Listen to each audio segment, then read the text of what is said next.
Chapter है depreciation, example number 10। Sushma limited has purchased one machine for ₹52,000 on 1/4/2012। Installation expenses of this machine was ₹3,000। इसको install करने का खर्चा था 3,000 रुपये। On 1/10/2013 second machine was purchased for ₹19,000। It's installation cost was ₹1,000। Company charges depreciation 10% under straight line method of depreciation. On 31/3/2015, first machine was sold at a profit of 20% on book value। अब यहाँ पे देखो आपको दो मशीनों का value दिया हुआ है, मशीन 1 और मशीन 2।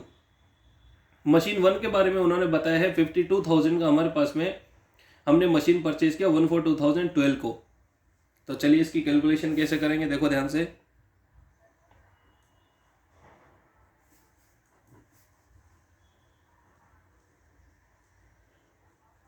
मशीन 1,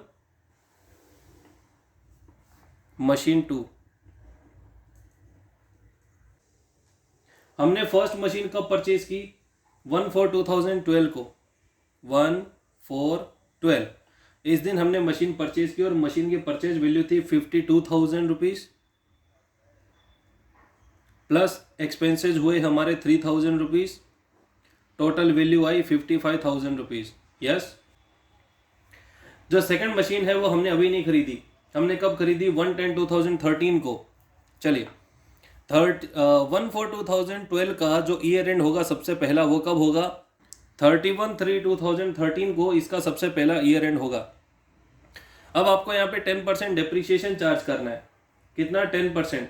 तो बताइए 10% डेप्रीशिएशन कितना होगा? 5,500।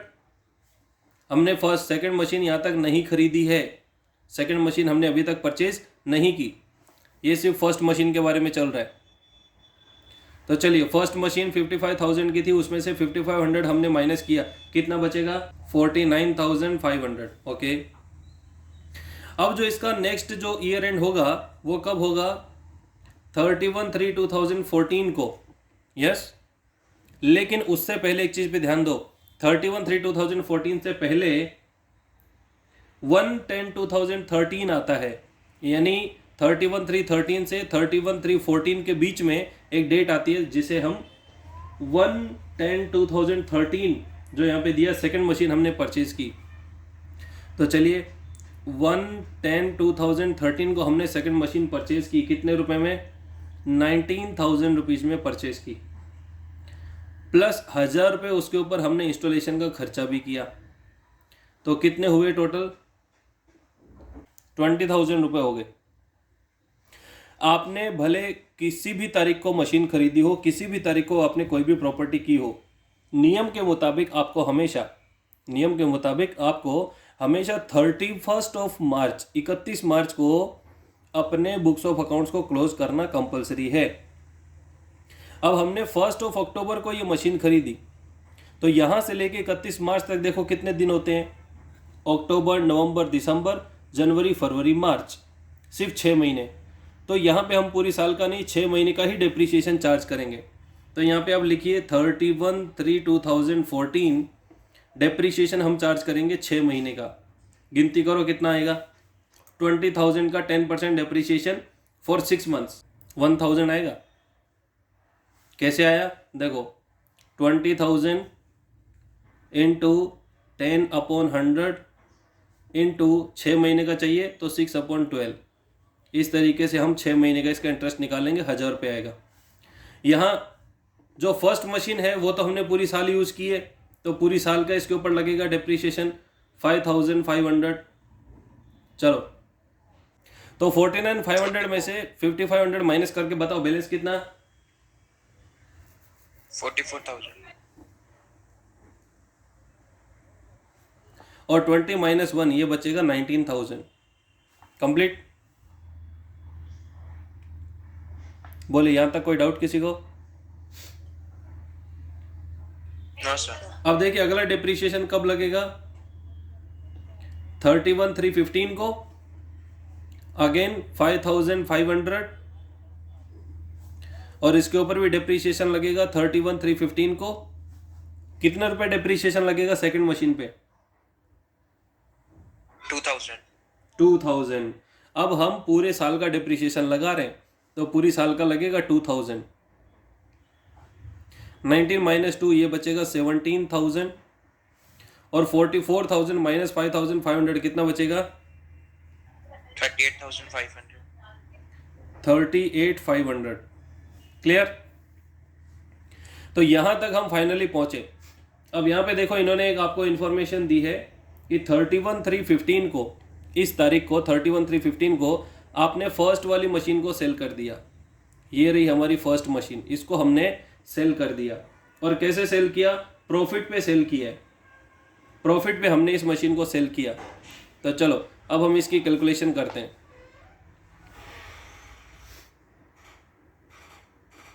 कॉस्ट ऑफ मशीन सोल्ड, हमने जो मशीन सेल की उसकी हमारे पास में बुक वैल्यू या कॉस्ट कितनी बची हुई है? 38,500 प्लस प्रॉफिट ऑन मशीन. हमने प्रॉफिट कितना परसेंट कमाया मशीन के ऊपर? 20%. तो 38,500 का 20% बोलो कितना? 7,700. 7,700. हमारी मशीन थी 38,500 की, हमने ऊपर वैल्यू और एक्स्ट्रा कर दी उसकी 7,700 और टोटल हमने कितने रुपए में बेची? 46,200. 46,200. समझ में आई ये चीज़? तो आपने 46,200 में बेचा है तो हमारे पास में ये पैसा बैंक में आएगा, ये पैसा हमारा प्रॉफिट होगा और 38,500 की हमारी मशीन होगी. ये कैलकुलेशन लिख लो सभी लोग अगर लिखना हो तो. यहाँ तक कंप्लीट लिख लिया सबने? चलिए अब देखो मैं मशीन अकाउंट बना के बताता हूँ आपको. मशीन अकाउंट में इसकी कैसे एंट्री करेंगे वो देखिए.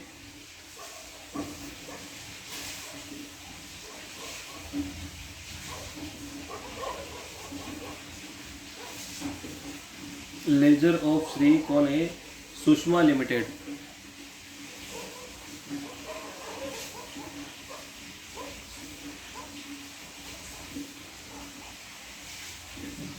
Machine account.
चलिए देखिए सबसे पहले हमने 1/4/2012 को मशीन खरीदी. तो मशीन खरीदने की entry machine account debit to bank to cash 1/4/12 to bank account to cash account 1/4/12. Bank से हमने कितना पेमेंट किया? 52,000 और कैश में हमने पेमेंट किया 3,000. कंप्लीट. इसके बाद में देखो यहाँ पे इसका सबसे पहला साल कंप्लीट हुआ 31/3/2013 को. तो 31/3/13 को हम इसका ईयर एंड करते हैं 31/3/2013. इस दिन डेप्रीशिएशन चार्ज होगा तो हम यहाँ पे लिखेंगे बाय डेप्रीशिएशन अकाउंट. कितने रुपए डेप्रीशिएशन लगाया हमने? 5,500. चलो यहाँ पे टोटल कर दो. इसका टोटल करेंगे तो पता चलेगा 55,000 आता है. तो इधर भी 55,000. 55,000 माइनस 5500 करेंगे तो कितना? 49,500. 49,500. यहाँ पे हम लिखेंगे by balance CD carried down. Date होगी 31/3/2013.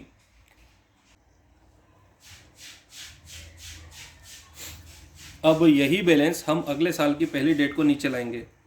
डेट होगी 1/4/13. यहाँ पे हम लिखेंगे टू बैलेंस BD 49,500 लिख लीजिए. उसके बाद इसका ईयर एंड होगा कब? 31/3/2014 को. लेकिन इससे पहले हमने 1/10/2013 को दूसरी मशीन खरीदी, तो 1/10/13 को सेकंड मशीन खरीदने की entry to bank account. Bank से कितना पेमेंट किया? 19,000. And to cash account 1,000. Date होगी 1/10/13. यस. अब आपको डिप्रिसिएशन लगाना है बाय डिप्रिसिएशन अकाउंट. और डिप्रिसिएशन जो है वो दोनों मशीनों पे लगेगा, फर्स्ट मशीन का भी और सेकंड मशीन का भी. हम एक ही साथ में लिख देते हैं. फर्स्ट मशीन का तो फिक्स है 5,500 पूरा, प्लस सेकंड मशीन को हमने सिर्फ 6 महीने यूज़ किया. देखो 1/10 से लेके 31/3 तक, तो 10, 11, 12, 1, 2, 3 6 महीने. 6 महीने का डिप्रिसिएशन हमने काउंट किया था तो आता था 1,000 रुपीज़. तो 55 प्लस 1,000 कितना होगा? 6,500. 6,500 लिखा.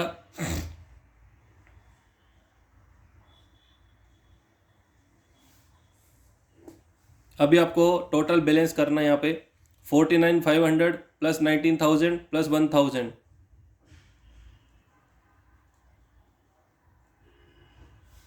69,500. उसमें से 6,500 माइनस करो, कितना बैलेंस आएगा? 63. 63,000.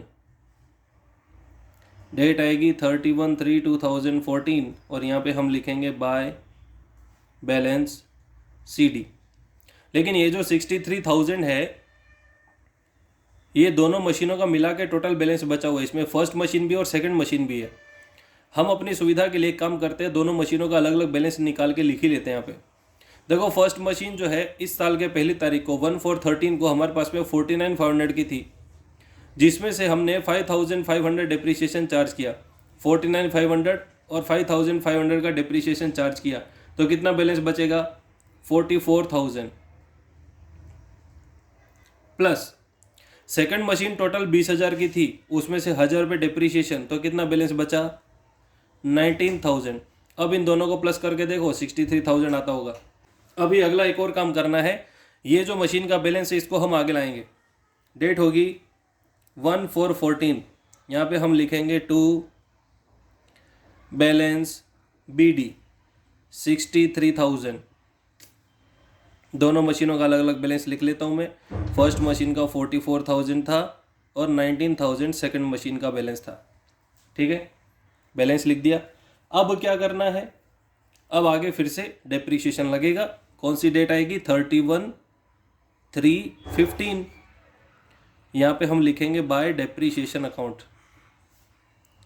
और डिप्रिसिएशन में हम लिखेंगे, देखो फर्स्ट मशीन का तो फिक्स है 5,500 रुपये, और सेकंड मशीन का हमने पता लगाया था कि दूसरी बार कितना पूरी साल का लगेगा, तो 2,000 रुपये. टोटल कितना आएगा? 7,500. अब आप में से कुछ एक लोगों के दिमाग में ये डाउट हो सकता है कि सर 31/3/15 को तो हमने मशीन बेची दी, तो फिर इस दिन का डिप्रिसिएशन क्यों लगा रहे? लेकिन ध्यान दो, आपने 31/3/2014 तक का डिप्रिसिएशन तो लगा दिया मशीन पे. देखो 31/3/14 को डिप्रिसिएशन आपने लगाया, लेकिन उस दिन से लेके आपने 31/3/15 को बेचा तो एक साल आपने यूज़ भी तो किया है. तो पूरे साल अगर आपने यूज़ किया तो साल भर का डिप्रिसिएशन तो लगेगा. जैसे मैं अगर आपसे पूछूं कि आपने जो है 15 फरवरी को या 15 अप्रैल को कोई एक गाड़ी खरीदी, 15 अप्रैल को आपने कोई कार खरीदी, 10 लाख रुपए की ब्रांड न्यू गाड़ी थी. 15, 16, 17, 18 और 19 4 दिन आपने यूज़ किया. 20 तारीख को, 5 दिन मान लेते, 20 तारीख को जो है आप उस गाड़ी को बेचने के लिए मार्केट में जाते हो. सिर्फ 5 दिन बाद आप उसी गाड़ी को बेचने के लिए मार्केट में जाते हो. आपने 10 लाख में ली थी, पूरे पूरे 10 लाख रुपए में बिक जाएगी क्या? No sir. क्यों पूरे 10 लाख में क्यों नहीं बिकेगी? क्योंकि अब वो गाड़ी जो है वो न्यू नहीं है, अब वो पुरानी हो चुकी है, वो यूज़ की जा चुकी है। भले 5 दिन के लिए किया हो लेकिन यूज़ तो किया। यस, तो यहाँ पे तो हमने पूरी साल यूज़ किया है। पिछले साल का डिप्रिसिएशन तो आपने लिखा, इस साल का डिप्रिसिएशन आपने 3 महीने, 5 महीने, 20 दिन, 25 दिन, कितने भी दिन गाड़ी को यूज़ किया हो, मशीन प्रॉपर्टी को यूज़ किया हो, उतने दिन का डिप्रिसिएशन उसमें से माइनस करना पड़ेगा। तो यहाँ पे मैं 1/4/14 से लेकर के 31/3/15 तक का 1 साल का डिप्रिसिएशन माइनस कर रहा हूँ। मैंने डिप्रिसिएशन माइनस किया, ठीक है। अब यहाँ पे फर्स्ट मशीन का बैलेंस था 44,000 माइनस डिप्रिसिएशन कितना 5500, तो बैलेंस बचा 38,500। देखो यहाँ पे हमने कैलकुलेशन भी की थी 38,500, उसके ऊपर हमने प्रॉफिट कमाया 7,700 और हमने प्रॉफिट कमा के ये गाड़ी को, ये मशीन को बेच दिया। तो जब आपने प्रॉफिट कमाया, टोटल बैंक में कितने पैसे आए आपके पास में? 46,200। देखो मैं पहले तो आपको इसकी जर्नल एंट्री करके बता देता हूँ। बैंक में आपके पास में पैसे आए तो हम क्या लिखेंगे? ये जो मैंने यहाँ पे कैलकुलेशन की है इसकी जर्नल एंट्री देखिए।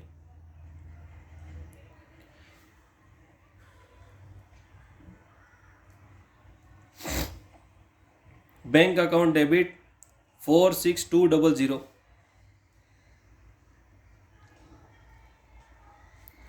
टू मशीन अकाउंट 38500 और टू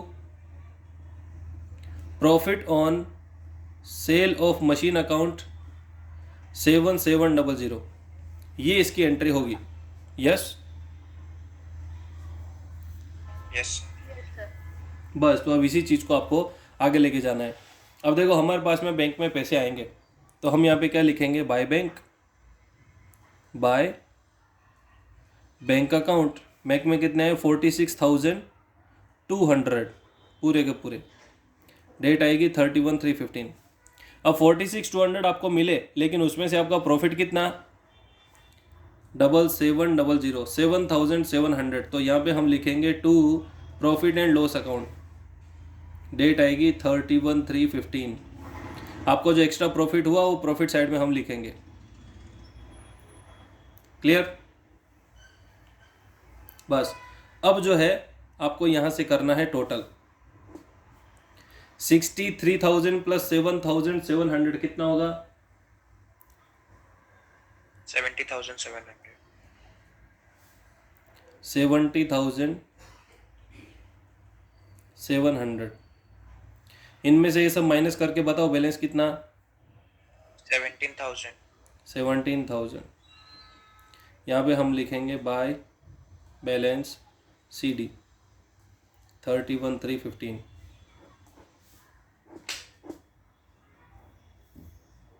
ये जो 17,000 आया, अगर मान लीजिए कि एग्ज़ाम में आपके साथ में ऐसा कुछ डाउट हो तो आपको क्रॉस चेक करने का एक और ऑप्शन बता देता हूँ, ध्यान देना इस बात पे।